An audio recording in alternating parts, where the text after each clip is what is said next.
வணக்கம், வாழ்க வளமுடன். இன்னைக்கு நம்ம பார்க்க போகிற ரெசிபி கருப்பு கவுனி பாயசம். அதுக்கு தேவையான இன்க்ரீடியன்ட்ஸ் எடுத்து வச்சுருக்கேன். இதுதான் கருப்பு கவுனி அரிசி. இது வந்து நம்ம கஞ்சாவும் வச்சு குடிக்கலாம். நான் பாயசம் செய்ய போகிறேன். இதில் இந்த அரிசியை வந்து நம்ம ஒரு 8 மணி நேரம் ஊற வைக்கணும். அதுக்கு நான் முதல் நாள் நைட்டே ஊற வச்சுட்டேன். அதுக்கு வந்து நாட்டு சக்கரை, முந்திரி பருப்பு, ஏலக்காய் பொடி எடுத்து வச்சுருக்கேன். துருவின தேங்காய் பால்.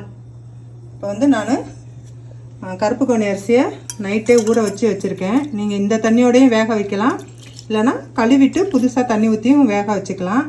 நான் 1 டம்ளர் அரிசி எடுத்திருக்கேன். அதுக்கு வந்து ஒரு 3 டம்ளர் தண்ணி ஊற்றி நான் இப்போ குக்கரில் வேக வச்சுக்கிறேன். நம்ம நல்லா கழுவிட்டு அரிசியை முதல் நாள் நைட்டே ஊற வச்சிட்டோம்னா நல்லா ஊறிடுச்சுனா தான் அந்த பாயசத்துக்கு நல்லாயிருக்கும். அதனால் நான் முதல் நாளே ஊற வச்சுட்டேன்.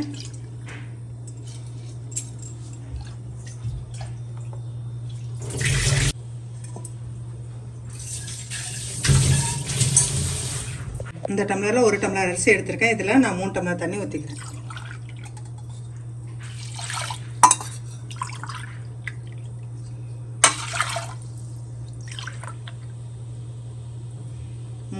தண்ணி ஊற்றிட்டேன்.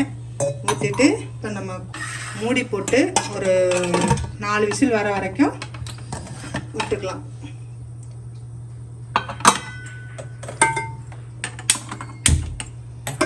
முதல் நாள் நைட்டு ஊற வச்சதுனால நல்லா அரிசி வெந்துடும்.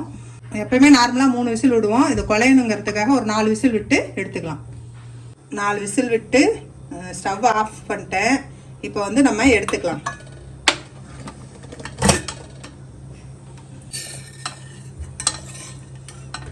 பாருங்க, சாதம் அப்படி எடுத்து நசுக்கணும்னா நல்லா அப்படி மசிஞ்சு இருக்கணும். அப்போ தான் பாயசத்துக்கு நல்லா இருக்கும். நல்லா மசிஞ்சிருச்சு. இதை நம்ம தண்ணியை எடுத்துட்டு திரும்ப ஒரு தடவை நல்லா மசிச்சுக்கலாம். இதை நல்லா அப்படி மசிச்சு விட்டுக்கலாம்.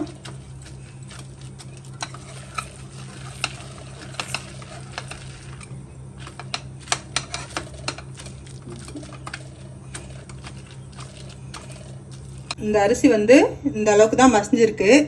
உங்களுக்கு வந்து இன்னும் நல்லா குலைவா வேணும்னா 5-6 விசில் விட்டுக்குங்க. ஆனால் இது மாதிரி இருந்தால் தான் டேஸ்ட்டாக இருக்கும் இந்த பாயசம். அதனால் அந்த அளவுக்கு மசிச்சுக்கிட்டேன். இப்போ வந்து அதில் இருந்த தண்ணியும் இதில் சேர்த்துக்கிறேன். நான்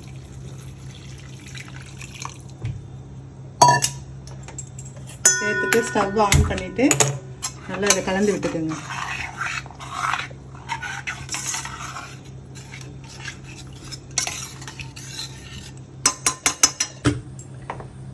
பாயசத்தை தாளிக்கிறதுக்கு வேறு பாத்திரம் எடுத்திருக்கேன். அதில் வந்து 1 ஸ்பூன் நெய் விட்டுக்கலாம்.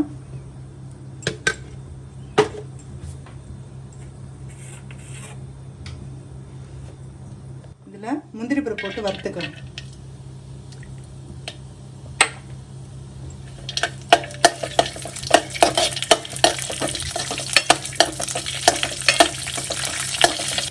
முந்திரி பருப்பு வறுபட்டுருச்சு. இப்போ நம்ம கருப்பு கவுனி அரிசி அதில் ஊற்றிக்கலாம்.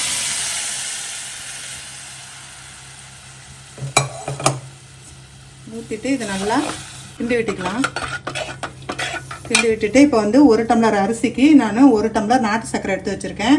இது பாகாவும் காய்ச்சி ஊற்றிக்கலாம், இல்லைன்னா அப்படியே போட்டுக்கலாம். இதில் மண்ணெலாம் இல்லை, அதனால் நான் அப்படியே போட்டுக்கிறேன்.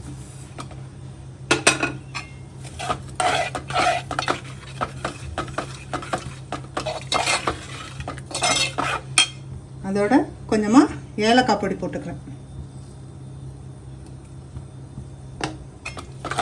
ஒரு பிஞ்சு சால்ட்டு சேர்த்துக்கிறேன். ஸ்வீட்டு எடுத்து கொடுக்கும், அதனால் ஒரு பிஞ்சு சால்ட்டு. நாட்டு சர்க்கரை போட்டோன்னே கரைஞ்சிருச்சு.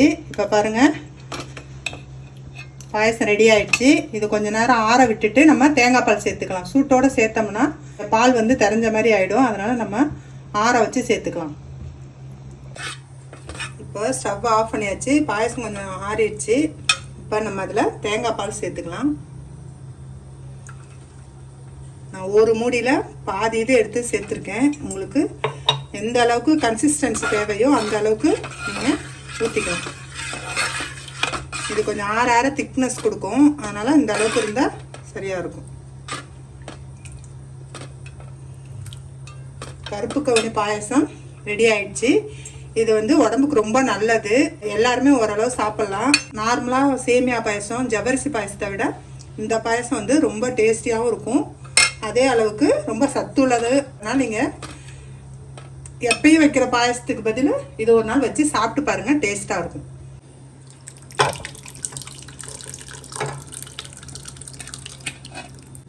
இது கார்னிஷ்காக தேங்காய் பூ துருவி வச்சுருக்கேன். இதுவும் மேலே தூவி சாப்பிட்டோம்னா டேஸ்ட்டாக தான் இருக்கும். நான் இது டெக்கரேஷனுக்காக கொஞ்சம் போட்டுக்கிறேன். இந்த வீடியோ பிடிச்சிருந்துச்சுன்னா லைக் பண்ணுங்கள், ஷேர் பண்ணுங்கள், கமெண்ட் பண்ணுங்கள், சப்ஸ்கிரைப் பண்ணுங்கள். தேங்க்யூ.